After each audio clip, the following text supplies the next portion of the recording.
So I did the surgery, and I remember waking up, like laying down. Nurses were trying to sit me up in bed, and I'm just like, what happened? You know, I freak out. I'm in a mental ward. Whatever. You know, what's going on? And I said my name, and I remember closing my eyes, and then I woke up again. And this is the freakiest shit I've ever been through. Again, sorry for swearing, but this part really scared the shit out of me. I woke up handcuffed to the bed, like with plastic restraints, a breathing tube, and an NG tube, the one that goes from your nose to your gut, your belly. And it scared the shit out of me, because I never had that before. And they were telling me, don't talk, don't move. And I guess I wasn't breathing on my own before, or I don't know.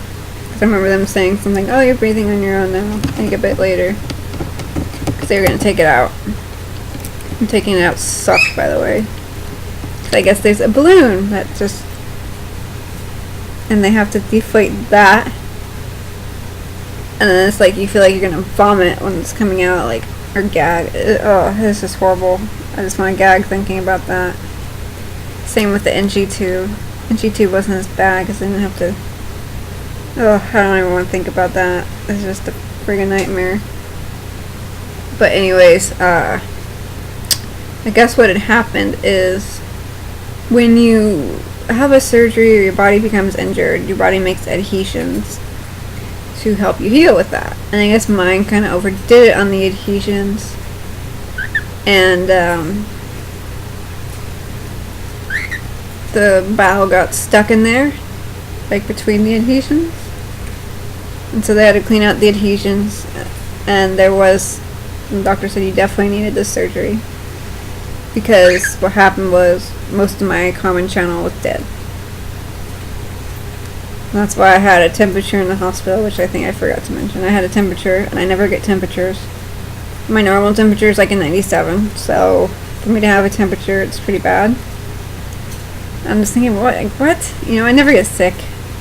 And this is weird. Your machine must be wrong, you know. But anyways, most of my common channel was dead, so they had to remove my common channel, take some new intestine, bring it down, and put it there to give me a new intestine. So I basically have a new DS intestine-wise. Hang on.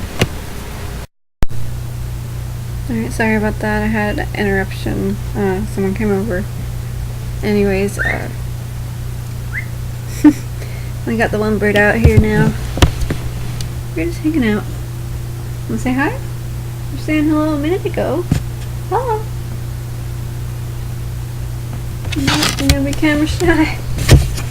But anyways, I think I was talking about the waking up part. It was pretty scary. Like, I wasn't even prepared for that. Like, I didn't even remember I had the surgery until someone reminded me, because I asked the nurses, and because I was like this, because they're like, oh no, don't move or something. And so I was getting this so I could communicate with them, and I guess I was so drugged that they couldn't even like read the writing at some points, and I felt bad. But I was in ICU. I'd never been in ICU before in my life, and so that's when I knew it was pretty serious. I don't know if you guys heard that, but birdies just now start learning some words. I think that was a hello. Hello. It's looking at me like, what are you doing? I don't know about you. But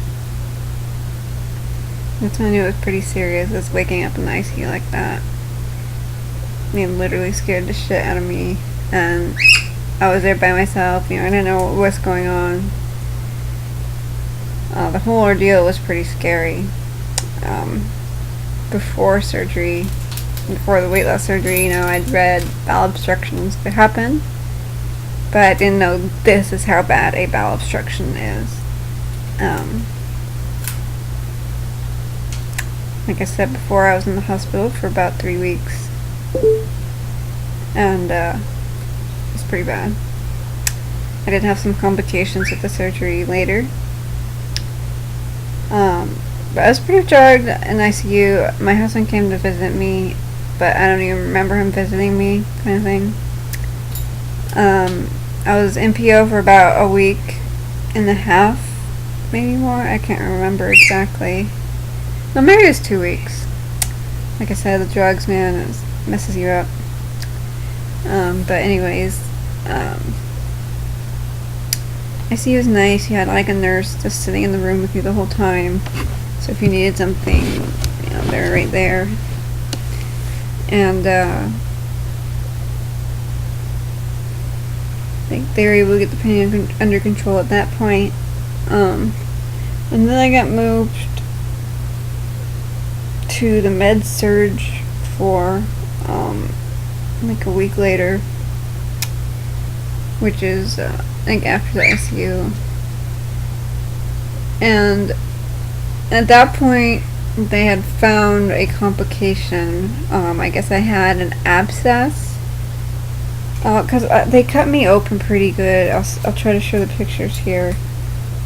It was just, it was an open incision, and then I woke up with a drain tube, and then when I had the abscess, they needed to put another one in. And when they did this, I was awake for it. It was a living hell. It hurt so bad I screamed, and I was undilated. And I didn't know I could scream. And I remember the guy saying, "We thought you could handle it, but I guess you can't," or something. And that was just, the pain was so horrendous. Like, they cut you open, like a little small incision, and stick this tube in, and it is just horrible. And that occurred at my bottom left of my stomach, like under my belly button to my right side, kind of just above the hip bone, if that makes sense. And that was, I think, the worst part. The pain was so bad I could not put my right leg down, and I was crying in pain because the pain increased after that. And that was done in the CT room. I don't know. I didn't even know they could do those kind of things, but I guess they can. And at one point, I shared a room with several people. At one point, I shared a room with a poor woman that had dementia, and I didn't get no sleep that night. And she didn't understand English that great either, and so I guess I was giving her a compliment because she was freaking out about something, and I guess she took it the wrong way and was calling me names all night. I don't know. And after that, they moved me to my own room.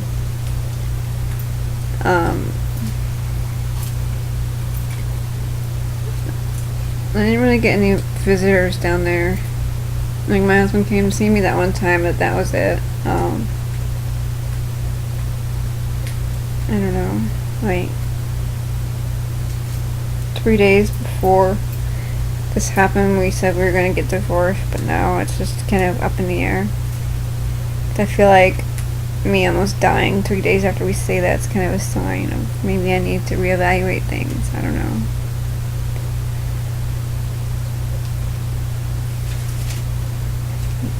I'm just trying to focus on getting better right now, really. Like,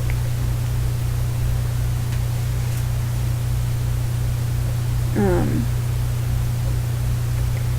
remember what I was saying. Stupid drugs.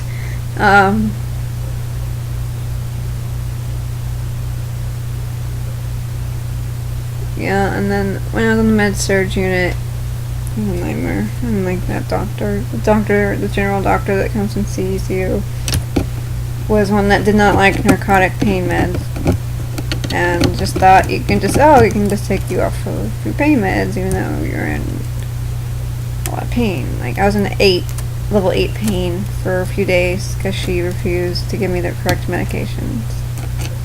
You know, I hate taking drugs in the first place, and I wanted to tell them, I'm not a drug addict, I'm a food addict, Like, what the hell? Because they would take me off of stuff and then give me extended release medications that doesn't work with the DS. So it's literally on like nothing, and then they're complaining that, oh, everything bothers her. Like, I overheard the nurses like, oh, everything bothers her. And I just wanted to voice my opinion, but I was just so tired. Oh, and that's bruises from heparin shot, because they couldn't do it in this arm because I had a PICC line here, and that was fun. They did that in San Francisco as well, where they put a needle through your vein to your heart kind of thing, because they kept running out of places to poke me, and I guess they're gonna give me TPN.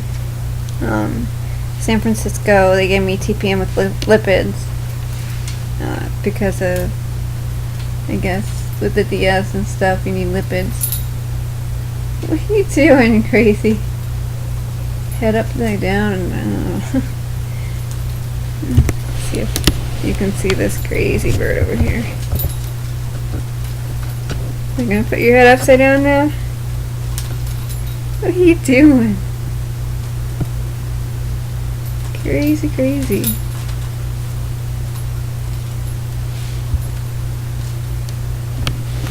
So anyways, and the TPN gave me diarrhea, horrible diarrhea. I had an accident on the bed, and that was so embarrassing. Like, I woke up, and it was just happening. Nothing I could do about it. And so, you know, I'm buzzing nurses, I'm like, help, it's happening. They're like, what's happening? I'm like, nah. But, and the diarrhea was just horrible. I'd have to sit on the toilet, and because of the pain, I couldn't press to push out, like, when you go to the bathroom. I still can't, like, so I have to just sit there and relax, and if something happens, it happens, and if not, it doesn't, you know.